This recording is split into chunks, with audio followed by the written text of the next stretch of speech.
let's just talk about some of these games that we previewed. All right, so not a great week picking straight up games for us. I went 5-3 picking up straight up winners, which is all right. Generally we would like to be 6-2 around here on that. ATS, I was 4-4, so I go to 44-29 on the year, picking straight up winners, and 40-33 ATS, which is pretty solid. We have no edges in these games, right? So like, for under or over 500, if we're over 500 ATS, like that's pretty damn good to me. That's pretty damn good. And you had a tough week. All right, you had my week last week. Or sorry, 2 weeks ago when I had only one ATS win. You were 2-6 picking up straight up winners, and you were 1-7 picking ATS. Your win came from Boise State, and your other straight up winner came from Penn State. Although you picked Wisconsin to cover the spread there.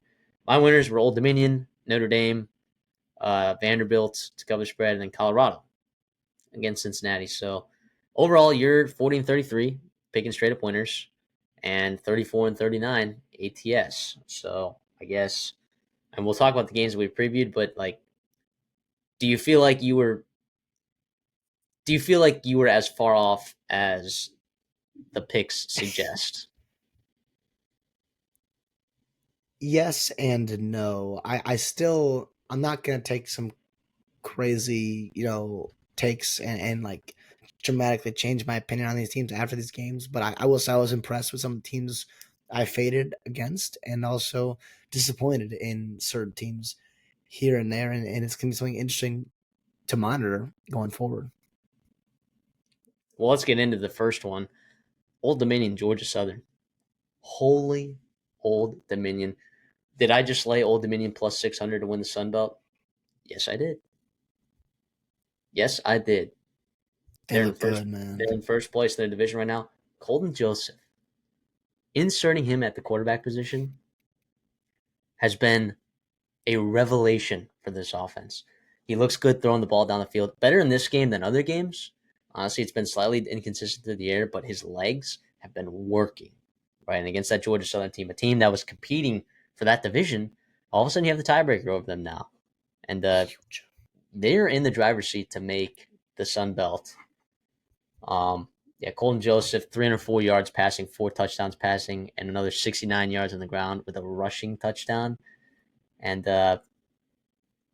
look, I don't know if Jalen White got hurt, but I expected Georgia Southern to do a little bit more on the ground this game, and they kind of got shut down. And then you relied on JC French through the air, who's been pretty solid. And it just got away from you, man. It just got away, and that's unfortunate. Like you play a completely different game when you go down. What was it? Was it 30-0 or 30-7 I at think it halftime? was 30-7 at halftime, and then they came out and scored 37-7. We coaches talk about that middle eight, right? The last 4 minutes of that second quarter, first 4 minutes of the third quarter, and they love to win the middle eight, right? And Old Dominion 17-0 in that middle eight. That at that point the game was absolutely over, and they played really well. They played really good football. They capitalized on George Southern's mistakes. You saw the big plays, explosive plays through the air. Their coaching staff, their offense coaching staff, their game plan was incredible. You saw a lot of guys open down the field. George Southern's linebackers or whoever it was, safeties, they were biting on play action. And why would you blame them? Probably not, because of how what Old Dominion has shown offensively. I mean, they ran the ball for 250. You mentioned Colton Joseph had another 300 through the air.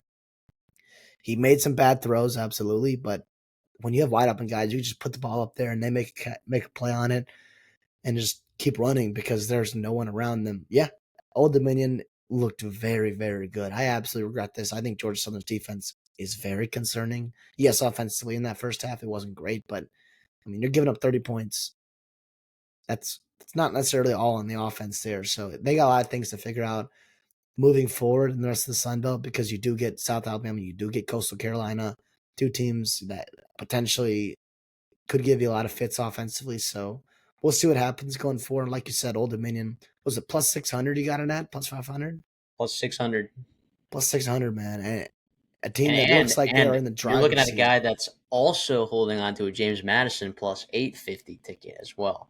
So that division, In Old Dominion, they play James Madison at home and they play Marshall at home. The two teams that really are left to compete with them in that side of the division. Next week, you go on the road. You got to turn around. And App State, while they haven't been a great football team this year, they're playing a little bit better football right now. And you got to go to Boone, which you know is a tough environment to play in for a quarterback that's really young, redshirt freshman. Even though he's playing really good football right now, he had that road win against Georgia State, but he didn't look good doing it on last time he was on the road. So that's a tough game. But the reality is, you get Marshall and James Madison at home, and when you look at the Sun Belt standings, you have the tiebreaker over Georgia Southern, who's 3-1. So you're Old Dominion. You're 3-1 in conference right now. Georgia Southern's also 3-1, but you hold the tiebreaker over them. Marshall is 2-1. James Madison's 2-2. Coastal Carolina is 1-2, but you don't play them. App State is 1-3, and you do play them. And then Georgia State, who you already beat. Well, the only concerning thing is Coastal. You lost against Coastal, right? So that was your one Yes. loss in conference. Who already Now has 2 losses in they conference. have to play well. They have to continue to climb the ranks. But yeah, they're in the driver's seat right now. I mean, that's great value, I think, there, and especially with the way they're playing, the margin of error is you play a little bit better defensively, or a team better defensively could be concerning. But I mean, they're playing great football right now. Great football since they've inserted Colton Joseph into the lineup there. Yeah, I love that for you. And they also, Old Dominion, we talked about in their preview, they had a brutal out of conference schedule and a tough loss against ECU there. They're figuring out right now. They're peaking right now in the Sun Belt. And yeah, I love that for you. Now, they're going to have to beat probably Louisiana coming out of the Sure. West there. But Sure. one game plus about 550. I love that. Yeah, they still got to take care of business on their side, and you do have a couple tough games left. But I just like the value right there, given that I'm also holding on to a James Madison ticket as well. So a James Madison Old Dominion game could mean a lot. What will mean a lot for the conference standings, and that Coastal Carolina loses to South Alabama, I feel really good about that ticket. Right, they go on the road and beat South Alabama. That's where it gets kind of dicey because then Old Dominion probably has to win out because then Coastal Carolina's schedule looks like that. I mean, they play App State at home after after Troy, who looks terrible. They do have to go play Marshall though, right? Which makes that Marshall game for Old Dominion. I mean, this is the kind of conference races that we're talking about right now. This is crazy. It is anyone's game right now. I know Louisiana's in the driver's seat in that side of the division, but the other half of the division is wide open. Because guess what? Some teams surge late in the season, like Old Dominion, and some teams don't, like maybe James Madison. You know, you're you're looking at a really crazy Sun Belt finish right here, and I'm all for it. And I love the fact that I got 2 tickets that are plus 600 or greater that I'm going to be looking out for this season. So I'm pumped about it, man. Old Dominion looks like a good football team, and Georgia Southern can still accomplish all their goals. They can still make the Sun Belt Championship. You know, they just need a little bit more help, right, than Old Dominion, who Old Dominion right now controls their own destiny. But yeah, I mean, if Old Dominion does drop one and Georgia Southern wins out, I mean, Georgia Southern is the team, there's the representative. Marshall could win out, and then they're the representative. If James Madison wins out, they're also the representative as well, I believe. If James Madison, do they control their own destiny? Because their conference loss was Georgia Southern. I guess if they win out, they need Georgia Southern to lose twice. So that's actually a little bit harder. So they don't have total control over their destiny. But yeah, it's a crazy Sunbelt race, man. It's a crazy Sunbelt race. It really is.